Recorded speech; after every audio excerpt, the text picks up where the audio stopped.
Olá, esta é a segunda edição do Jornal Saúde Comportamental, o informativo que trará para você sempre notícias, informações sobre saúde e comportamento. Normalmente informações diferentes daquilo que se divulga pela mídia de uma maneira em geral.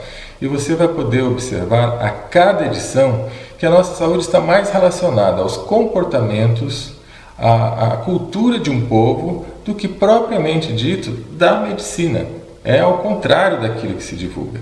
Tá? Esse é o objetivo principal, trazer informações, trazer para você um pouco daquilo que se diz e depois se contradiz dentre a própria mídia, o meio médico.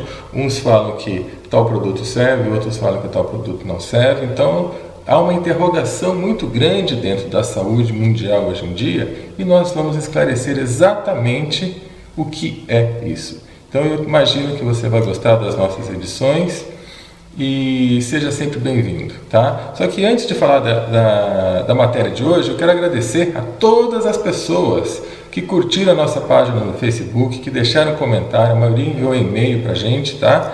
E é importante agradecer, nós tivemos lá a Cecília, Luiz, o Everton, Renato, Rosana Ortiz, Marcos, Luiz, Ana Brito, Ana Lúcia, Luciana, Maria, Karen, Marilise, Bel, Wallace, Lúcia, Crícia, Guilherme, Alexandre, nossa, e vários outros que compartilharam, que deixaram seus comentários. Então, muito obrigado a vocês, isso é muito importante. É interessante ressaltar que nós atingimos quase 10 mil visualizações em menos de 48 horas. Ou seja, foi muito gratificante ter todas essas visualizações pelo Facebook em menos de 48 horas. E quem quiser, assista diretamente pelo YouTube, que estará lá, né? Todas as edições estão postadas no YouTube. Essa edição, a edição de hoje, eu quero trazer para você o assunto babosa, aloe vera. Vou falar sobre essa planta.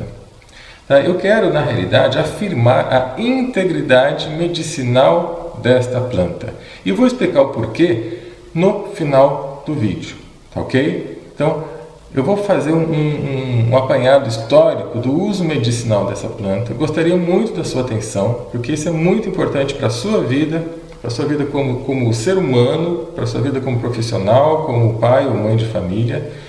E se você também for um profissional da saúde, é extremamente importante você ter a informação que nós vamos passar aqui nesse momento. Então eu quero fazer esse passeio pela babosa, né? pela história da babosa.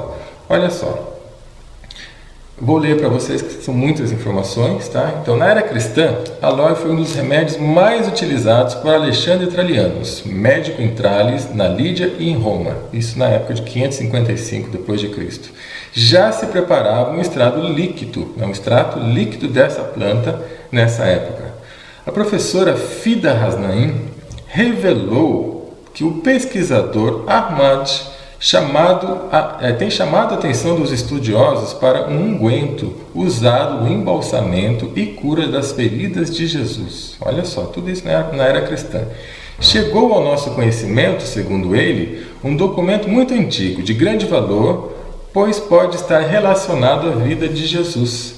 Trata-se da receita de um unguento conhecido como Mahram-i-Isa, que vem sendo registrado em centenas de livros médicos desde tempos imemoriais. Pesquisas demonstram que o preparo do unguento era conhecido por milhares de pessoas por meio de tradição verbal e foi registrado um pouco depois da crucificação de Jesus na Farmacopeia Latina. Ficou registrado isso na Farmacopeia Latina. Na Babilônia, a mais antiga menção à aloe vera vem provavelmente da Babilônia, onde foi encontrada uma receita de aloe inscrita numa tábua de argila de aproximadamente 4.200 anos antes de Cristo. No Egito, encontramos seus vestígios em desenhos das paredes dos templos dos túmulos dos faraós.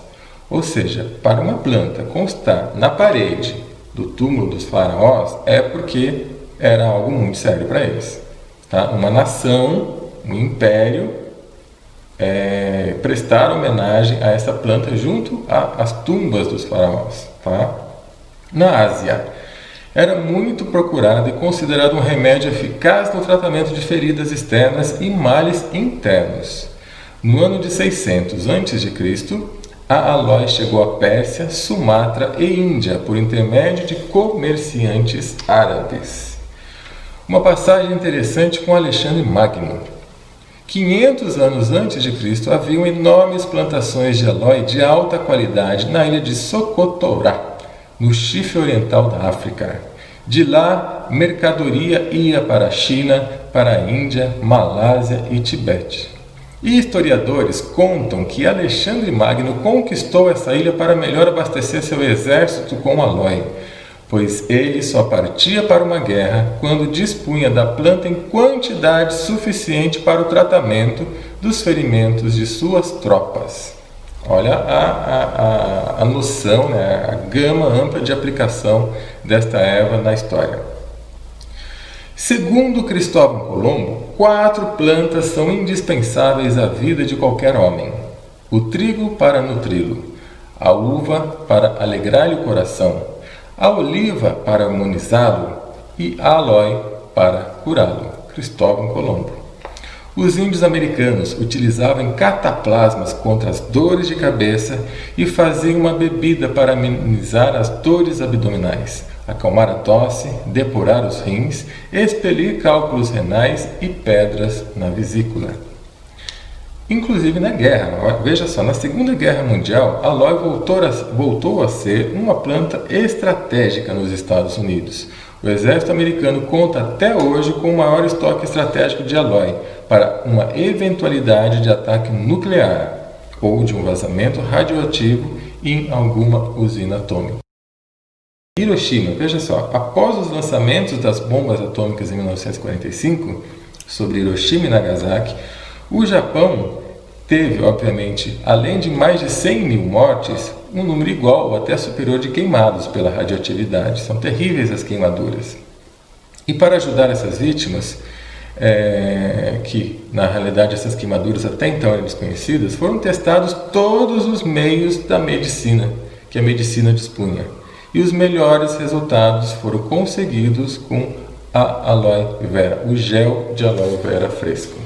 No Japão, além de ser conhecida como uma planta das queimaduras, é também chamada de Icha-iraçu, não sei se a pronúncia correta é essa, né? Icha-iraçu, cuja tradução é espanta-médico.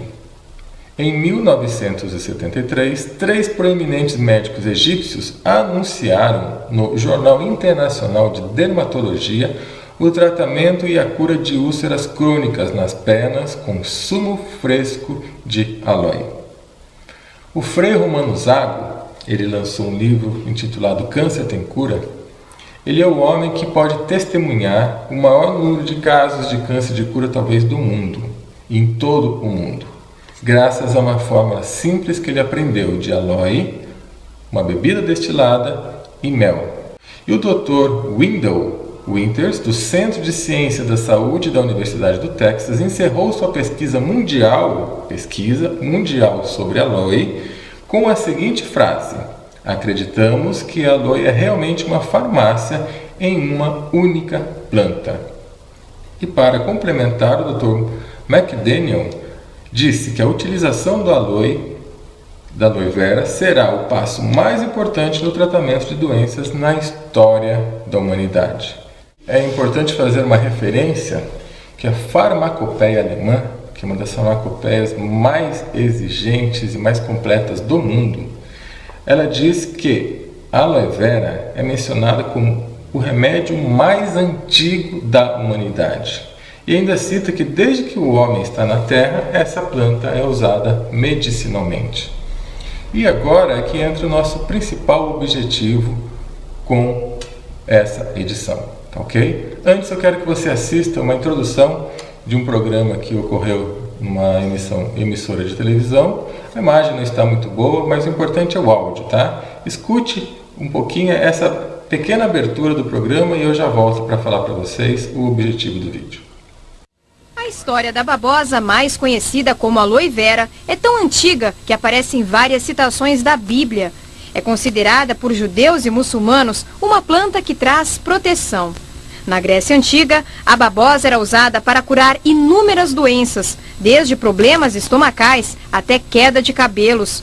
Quando descobriu a América, Cristóvão Colombo ficou espantado com o poder curativo da babosa e deu à planta o nome de médico vegetal. O estudo da babosa é muito antigo, mas ainda hoje muitos desconhecem os benefícios que ela pode trazer à saúde e à estética. Então, ela termina dizendo, muitos desconhecem os benefícios que ela pode trazer para a saúde e também para a estética. E aqui entra o nosso assunto.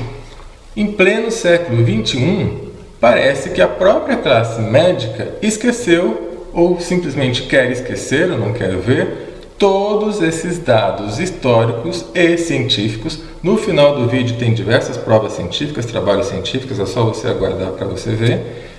E simplesmente emitem opinião daquilo que desconhecem. É importante o público saber que é o seguinte, a medicina, os médicos, eles são formados com as técnicas baseadas naquilo que a farmacologia passa, né? Aquilo que a indústria farmacêutica, os remédios químicos passam para ser utilizado. O médico não tem a menor formação, o médico no Ocidente, tá? É bom deixar isso claro, não tem a menor formação e informação sobre ervas. Se ele quiser se inteirar disso, ele precisa também, como qualquer pessoa, fazer um curso, uma pós-graduação, um curso extra. Mas o médico em si, no Brasil e nos países ocidentais, de uma forma geral, ele não tem a menor noção do que uma planta faz. Tanto é que eles não acreditam, eles não incentivam o uso e, com uma falta de ética e bom senso total, eles dizem para uma pessoa não utilizar determinado produto. Por que eu estou falando isso?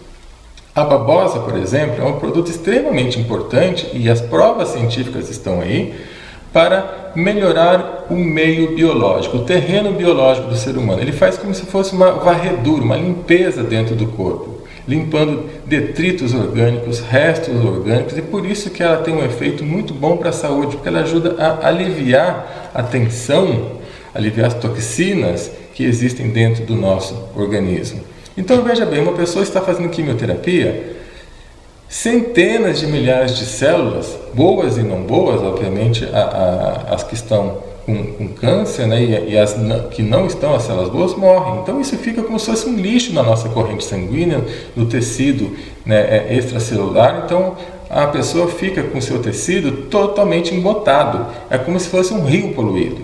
Se não tiver alguma coisa para limpar, a recuperação vai ser muito mais difícil. Então é muito indicado, e a cada dia mais profissionais especializados em fitoterapia ou outros profissionais estão indicando para as pessoas tomarem o suco de aloe vera durante um processo de quimioterapia ou para restabelecer qualquer quadro de saúde, justamente porque ele vai fazer essa faxina interna. Não existe remédio químico que faça essa faxina interna tão boa quanto a aloe vera, isso já é comprovado. Todo o mundo sabe disso, mas parece que no Ocidente, especificamente aqui no Brasil, as pessoas esqueceram desse detalhe. Então chega a ser quase criminoso um médico dizer para uma pessoa que isso não tem prova científica, que aquele suco vai só atrapalhar ou que aquilo não vai fazer nada. Ou então muitas vezes dão risada da pessoa que está utilizando um produto natural. Não só a babosa, mas como praticamente tudo da natureza. E todos os produtos têm prova científica. Então é um alerta para o nosso sistema de saúde. O nosso sistema de saúde é para quê? Serve para quê? Não é para trazer melhorias para a qualidade de vida das pessoas? Não é para amenizar o sofrimento da humanidade? Não é para trazer tudo que for possível, tudo, de todas as técnicas, experimentar aquilo que sabe-se, aquilo que não se sabe, aquilo que se conhece, aquilo que não se conhece? Não deveria ser essa a meta do nosso sistema de saúde? E é muito mais ainda um absurdo um programa de televisão, por exemplo, e isso acontece muito, né, liberar os médicos ou convidar médicos para falar sobre um assunto que eles mesmos desconhecem. Quantas vezes eu já não vi na televisão um médico falando que a aloe vera não tem prova científica alguma, que não serve para absolutamente nada, ou outros produtos naturais? Quantas vezes isso você já não viu? Eu já acompanhei diversos casos desses. Então é um alerta. Você precisa saber que quem é responsável pela sua saúde, em primeiro lugar, é você mesmo. É a própria pessoa que sabe sobre a sua saúde. E não há nenhuma opinião que vá ultrapassar todas essas provas que aqui estão, por argumentos históricos, milenares, e uma opinião de uma pessoa que não estudou, que não sabe, vai poder fazer a diferença entre a vida e a morte de uma pessoa. Então, o alerta é muito grande, o sistema médico está falho, nós precisamos mudar completamente todo o sistema que tem a ver com a nossa saúde, com a nossa integridade. Há uma necessidade de haver uma mudança, uma reintegração com os aspectos da natureza. E vou dizer mais, a maioria das pessoas não sabem que essas brigas existem simplesmente porque, no caso da babosa, ela não pode ser sintetizada em laboratório. Então, o princípio ativo não tem como fazer uma babosa no laboratório. Então, aquilo que não se consegue fazer em laboratório, o sistema farmacêutico, o que ele faz? Ele não consegue ter para ele, ter propriedade, ter aquilo só para si, ele diz que não funciona. Ele diz que não existe, e como esse sistema é o que banca, né, normalmente os governos, é o que banca a sociedade médica, inclusive faculdades, eles ensinam que não há prova científica, e o médico sai simplesmente repetindo a mesma coisa relacionada a isso. É um absurdo, é falta de bom senso, e nós precisamos acordar para isso urgente. Então fica o convite para você estudar, para você se informar. As provas existem e, sobretudo, use. O sistema está tão divulgado em relação a essas provas científicas que hoje até mesmo as pessoas perguntam: oh, mas isso tem prova científica? Isso é comprovado? Mas precisa? No fundo, precisa. Na época de Cristo, na época dos egípcios, na época de todas essas pessoas, existiam provas científicas e eles não usavam, com resultados fantásticos, não era o que tinha de melhor. Claro que nós precisamos ter o bom senso em tudo. Precisamos saber o que funciona, o que realmente é bom, o que não é. Mas não depender somente disso, porque por trás do sistema não há um interesse real na sua saúde. Você precisa saber disso, você precisa ter certeza que isso é infelizmente uma realidade e que as provas estão aí para falarem por si só. Então, este é o recado para essa edição. Espero que você tenha gostado dessa informação. Às vezes assusta um pouco algumas pessoas, muitos já estão acostumados com isso, mas nós estamos num momento de mudança mundial. Nós estamos num momento em que as pessoas estão querendo começar a acordar dessa normose que deixa todo mundo estagnado. Precisamos despertar. E mudar esse comportamento é o que vai deixar você melhor, mais saudável e mais feliz. Até a próxima edição.